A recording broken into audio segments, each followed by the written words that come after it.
My name is Michael Archibron, as mentioned, and I'm here the attorney representing Mr. Mario Avila. Briefly into the facts, Mr. Avila was arrested in March 2012 for assault and making threats, communicating threats. Pursuant to an investigation regarding his background, it was determined that he had been deported previously. That deportation was pursuant to being convicted in California. That one of the prior convictions in California involved what is in violation of California Penal Code 459 and 460. California described that as a burglary, and the violation would occur when someone would actually go into a building, inhabited, or a business, and I'm summarizing, with the intent in order to commit a grand theft or petty theft or any felony, and that would make them guilty of burglary. If it was a dwelling, then in this case, Mr. Avila's case, it would be a violation of 460 as well. They just simply turned the 459 into a first-degree offense because the building that was entered was a dwelling. Initially, whenever he was being sentenced, he was looking at a 16-level increase. He was looking at what? A 16-level increase under the guidelines, 2L 1.2, of re-entering illegally pursuant to committing an aggravated felony of burglary.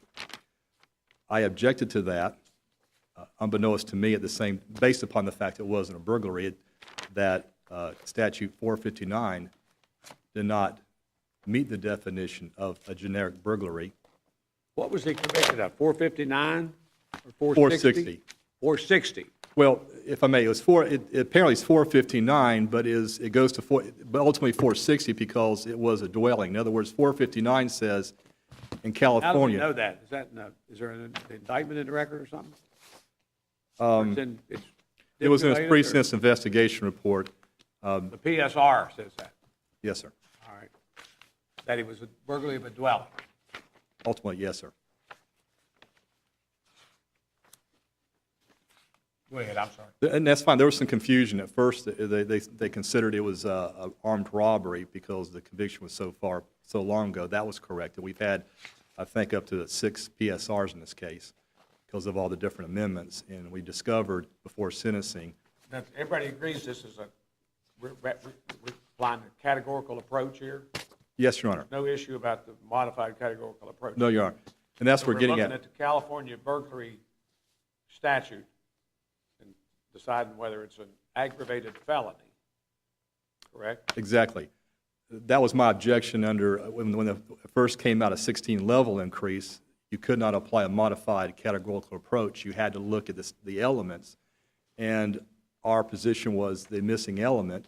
With a burglary, generic burglary, you have to have basically breaking or entering into a building with the intent to commit an offense therein.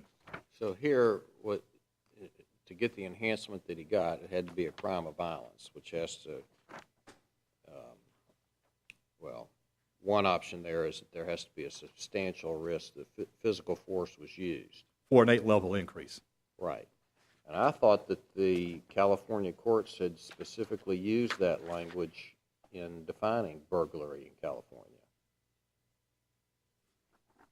I'm sorry, I misunderstood. I said I thought the California courts had specifically used that language, or language almost identical to what appears in the sentencing guidelines to describe burglary. Well, if I understand the question correctly, the California burglary does have a missing element of the breaking or the unlawful entry. Well, that would fit under a generic version of right of burglary. But right. Now we're going under the alternate version in the guidelines. Well, according to Camps, and that's where I hinge everything, because it just came out, and that changed everything in our sentencing. And as Your Honor, you just pointed out, yes, sir. The question then comes up: well, what about this residual clause? This residual clause is a different residual clause, correct? As opposed to what was found in, what was the case in Mr. One used Camp. in day camp and the one in front of us. Different residuals, different statute or different guideline, isn't it? Our position would be it's not, it's more. That was the 16-level enhancement Yes, sir, for armed career criminal. in That's the correct. camps. Right? Under 924E, yes, sir. Pardon? So here we're here for 8, and then there's a lower, or a different standard for that. Right, under 18 U.S.C. Subsection 16. But this isn't armed career criminal. No, sir. Isn't this re-entry? Yes, sir. Has to be an aggravated felony, Yes, sir. which is defined as a crime of violence under the guideline. Right, under 18, well, And that crime of violence definition ends up with the residual clause. yes, sir. It's a different residual clause, isn't it? Isn't it the residual clause under the re-entry guidelines? Not under armed career criminal guidelines. Right. And hadn't the Fourth Circuit said the law as to armed career doesn't apply to this? Well, the camps, being, again, the camps, The camp wasn't this provision, was it? no, our position would be it's the same. It's not the same statute, not the same. One's 924E. You think the camps controls this? Yes, sir. But they specifically said in a footnote, the Supreme Court, or Justice Kagan said, we aren't addressing this offense today. Right. In the camps. It has not been addressed, and that's when I did the brief, obviously, I couldn't find anything, and there's nothing, to my knowledge, subsequent to that. But drawing the analogy is what I can say is Well, that, the residual clause, as I understand it, for a crime of violence, for this enhancement, is an offense that by its nature involves a substantial risk that physical force against person or property may be used while you're committing the offense. And there are California Supreme Court decisions that say burglary involves, quote, danger that the intruder will harm the occupants in attempting to perpetrate the intended crime or to escape, as well as danger that the occupants will, in anger or panic, react to the invasion, inviting more violence. Doesn't that definition from the California Supreme Court fit hand in glove under the definition and the guidelines? for federal application, is contrary to the camps. California, and But I thought you just told us that this definition that we're using for this case, for this lower sentencing enhancement, is not the one that was involved in the camps. it's not a burglary, first of all. California looks at it as a burglary. The problem is it's not a burglary because it's got a missing element. The missing element isn't whoever breaks into a building is guilty of a Right, burglary. but we're not looking at it as a generic. I know, but you have to look at whether it's burglary or not. Our position is California Section 459 is not a burglary. It's kind of the flip side of the Taylor case where the Supreme Court said, we don't care what you call the statute. If the elements contained in generic burglary fit, it's a burglary, whether you call it a break and entering or you call it a burglary. The camps is the flip side of that. They're saying, our position is, we don't care if you call it a burglary. If it doesn't have the elements of generic burglary, it's not a burglary. But that's in day camp. I just can't put my hands on the case. Doesn't that deal with what a burglary is? Exactly. Does it deal with the residual clause? Well, the problem Doesn't is it deal with the top question, not the bottom question? both, because the missing element is not the lack of intent or the lack of being in a building. The missing element is forceful entry. Camp's burglary was the common law burglary, which was a break-in and entering. Isn't that right? Well, It was it's burglary. statutorily, it's statutorily defined. But it's a breaking. It was a breaking and entering It does not require that. burglary. But this one doesn't. That's what you're getting at. Yes, sir. This is an entry without breaking, you're saying. Right, the 459 does not require a break. But I think, are you sure you're right on day camp? You said day camp applies to the residual clause as well? No, sir. It Oh, doesn't, yes, sir, it does does. I mean, there's a residual clause in 924E. Did the Supreme Court say that their reasoning in day camp applied to the residual clause? Did they consider the residual clause in day camp? They did, I would say they did because they referred to the crime as being almost like a shoplifting. What if you say the footnote number 6 in that decision in day camp, which says the government has forfeited an alternative argument that 459 qualifies as a predicate offense under ACCA's residual clause. The Supreme Court said that's not even being argued in this case. I think, I can't speak for the government. I can probably, Well, I can speak for can you speak for the Supreme Court? right, I mean, she just said they didn't argue it. Why didn't they? And our position would be if they had have argued it. No. They forfeited that. In other words, the court's not going to consider that. What the court in day camp, I don't say how day camp applies, because day camp is to the top of what is a burglary. It does not involve the residual clause. Supreme Court says that absolutely clearly. And then, isn't there Fourth Circuit law that says even if we were to look at day camp, we don't consider it because we don't consider under the reentry guidelines here in the Fourth Circuit, we don't consider the ACCA and career criminal. Well, if you don't have, Doesn't the Fourth Circuit say that? Do you know? I'm not familiar with that, Your Honor. You don't, excuse me? I'm not familiar with that. I understand there may not, if I may. This is Aparicio Sora case. Okay. And it says, I'm just going to read it to you, and it says, the argument also fails, the government's argument, for a simple reason. Wardrick and Jenkins involve different clauses of different sentencing provisions. Both cases involve the residual clause, which categorize prior state offenses as federal sentencing predicates if they criminalize, quote, conduct that presents a serious potential risk of physical injury to another. This language appears in the Armed Career Criminal Act and the Career Offender Guidelines, but it is not in the reentry guideline. That is why Wardrick and Jenkins are irrelevant to this case. I'm just reading you the law. I understand that, Your Honor. If the court, and if that's the way it stands, still, without the forced entry, you don't have a crime of violence. And even under the 18 U.S.C., which I think 16, our position. You're saying it's clear that what he was convicted of didn't require a forced entry? Right. So yes, sir. Yes, sir. So How do we know that? Pardon me? How do we know that? Because 459 just says, just he who enters into the building is guilty, and Judge I thought he Kagan. was convicted of 460. Well, that's just a dwelling. It didn't add the element. To be a first-degree burglary under 460, it didn't add the additional element of breaking and entering. It just simply said it's a dwelling. Then it becomes a higher degree. That does nothing to save the California. 459 just says entering. Right, yes, sir. And 460 doesn't add the breaking into it as either. But then, what did the indictment say? Of California indictment. Do we know? Oh, it was just simple possession of a firearm by Are we felon. allowed to look at that under the categorical approach? Just a categorical approach, yes, sir. Are we allowed to look at the California indictment Yes, sir. under the categorical approach? Yes, sir. But don't we look at what California says about its own law to decide whether or not this fits in the reentry guideline? Well, not that, but as the crime of violence under 16, any other offense that is a felony and that by its nature involves a substantial risk that physical force against the person or property of another may be used.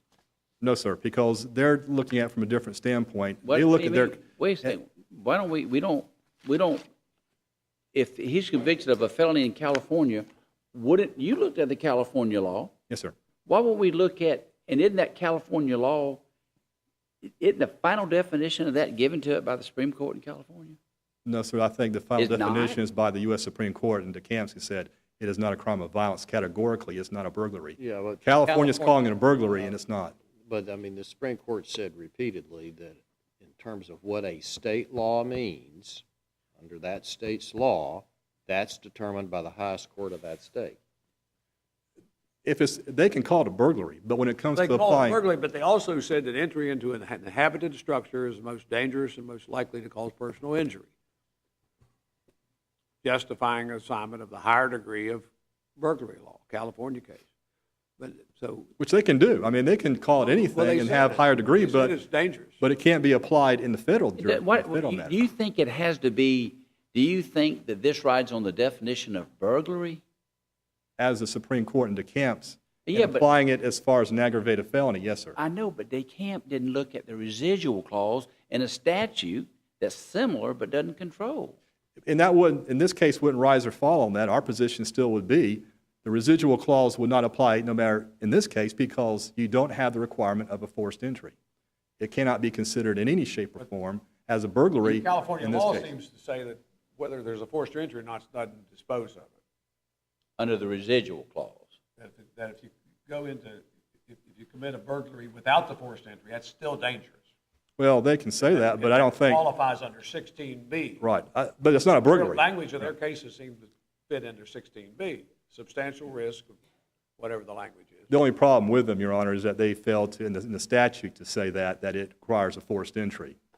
And your red light's on there. I'm sorry, Your Honor. Oh, if I may, just, and I can entertain more questions. Our position summary is that the element missing is the forced entry, and therefore, however you shape it, there is no, it's not a crime of violence, and therefore Are you even. using your rebuttal time?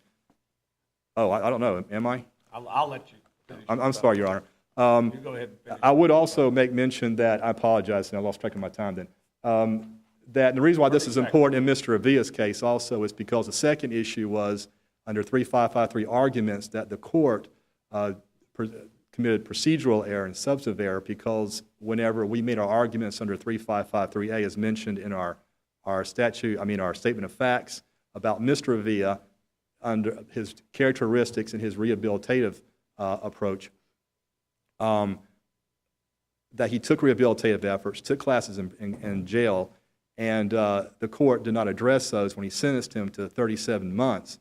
He simply said regarding that he didn't think he was being deterred, his history, focused on his criminal history. If the 8 level does not apply in this case, that would make the district court sentence considerably higher, a considerable variance beyond the guidelines. You explained that in your brief. Right, yes, sir, Your Honor. And therefore, it would not withstand. Let's see what Mr. Miller got. Thank you, I apologize, Your Honor. Mr. Miller? What's the government's position on this DeCamps point? Your Honor, William Miller on behalf of the United States. The government's position on DeCamp is that it has no application in this case. That's the reason you didn't brief it? That footnote 6 that the court identified earlier, it makes it explicitly clear that But you didn't even mention it in your brief, did you? I didn't mention. They mentioned it in their brief, and you didn't even come back on it. And that's what we spend our time here on. And perhaps I should But have. it's a Supreme Court case on almost the same statute in California involving burglary. It's a case I addressing. mean, I'm interested in how it can be distinguished. It can be distinguished because it's a case addressing when you get to look at Shepard-approved documents for the purpose of determining whether or not the crime is generic burglary, which is the first part of the definition. The case has nothing to say about our question, which is whether or not it qualifies under the residual clause. We're not here arguing we concede that California burglary is not generic burglary.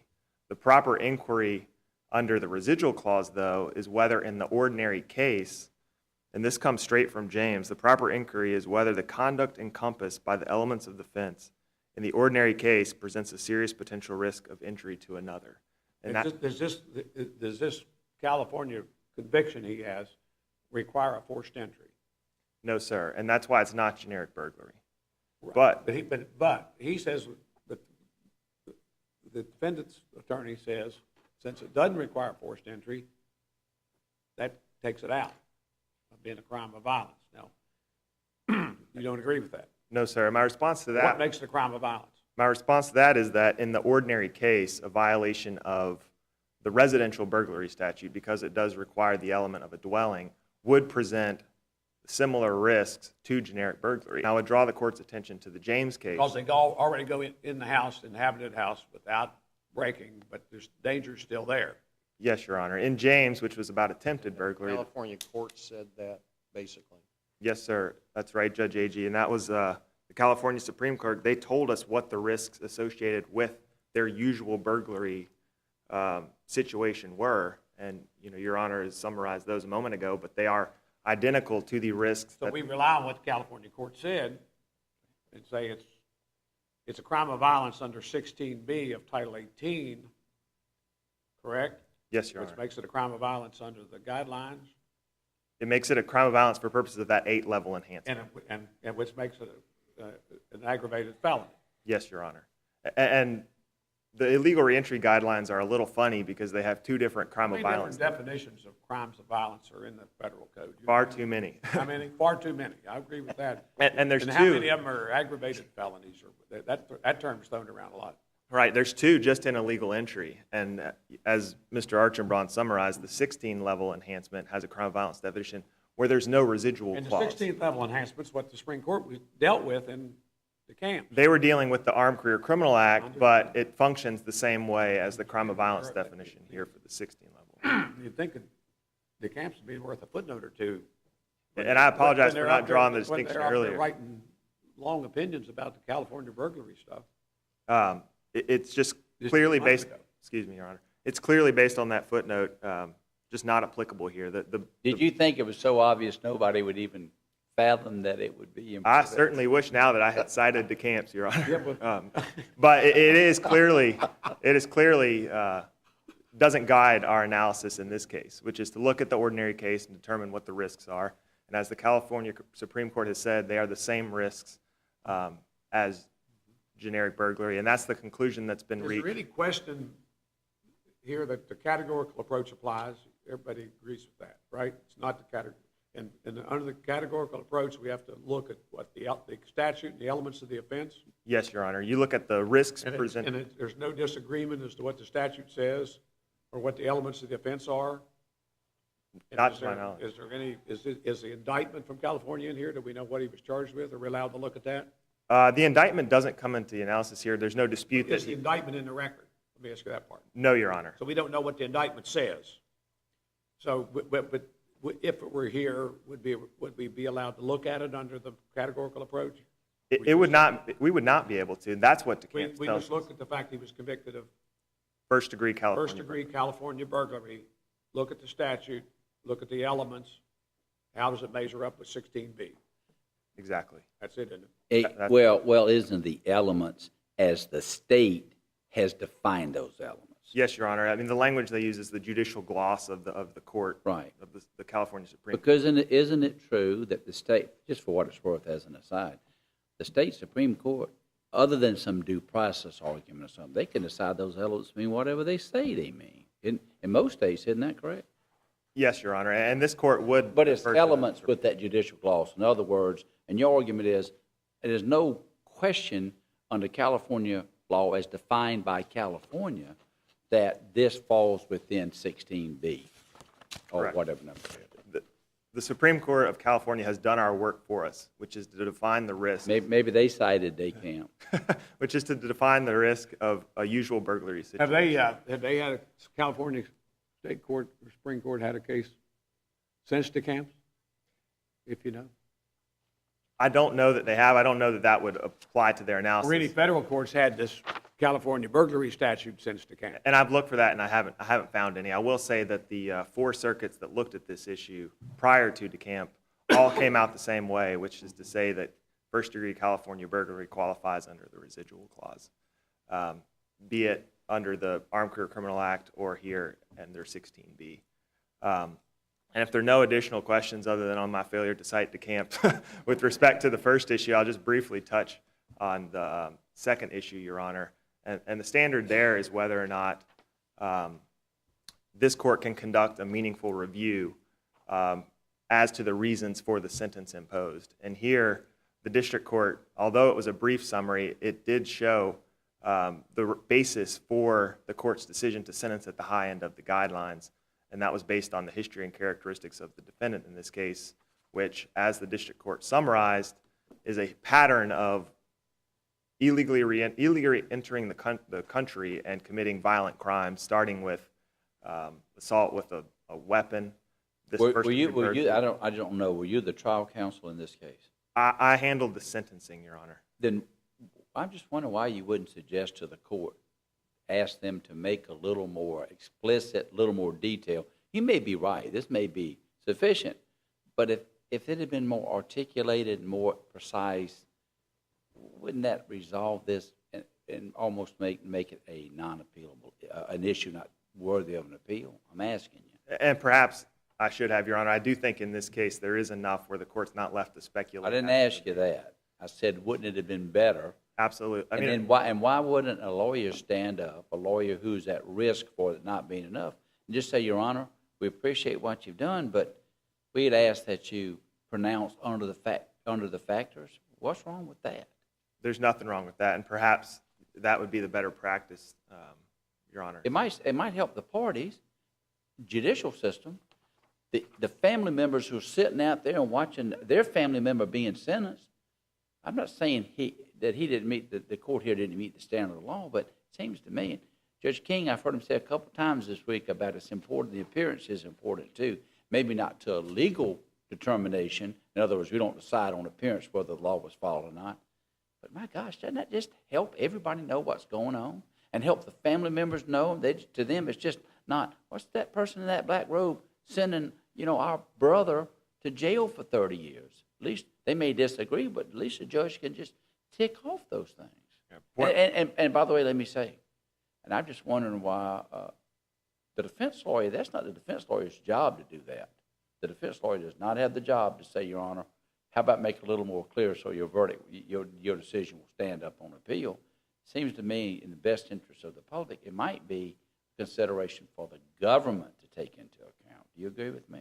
Point well taken, Judge Shedd. I will just conclude by saying that in this case, there is sufficient discussion so that the court can conduct that meaningful appellate review. But The prosecutors aren't fearful of the judges or anything. They don't seem to be, when they come up here, I just wonder why they shouldn't be down there. Well, let's separate that out. Are y'all fearful of district court judges? I know, are you fearful of appellate They court don't seem judges? to be afraid of us.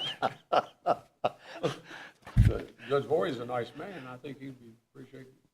and typically he does go through all the particular arguments. But in this case, Your Honor, I think this is sufficient for appellate review. It satisfied the Carter standards. Just let me say one other thing to you. I mentioned earlier, when I was a district court judge, if ever someone stood up and suggested, Your Honor, we think it might be more appropriate if he did X, Y, and Z, I appreciated them not letting me make potentially an error, and I thought it was good for the system to not make an error at that time, rather than have the Court of Appeals have to tell me to do it later. I just say for what it's worth. Thank you, Judge Shedd. And unless the court has any other questions, I'd ask that they affirm the judgment of the district court. Thank you, Mr. Miller. Mr. Ockenbraun? Archenbraun, I'm sorry.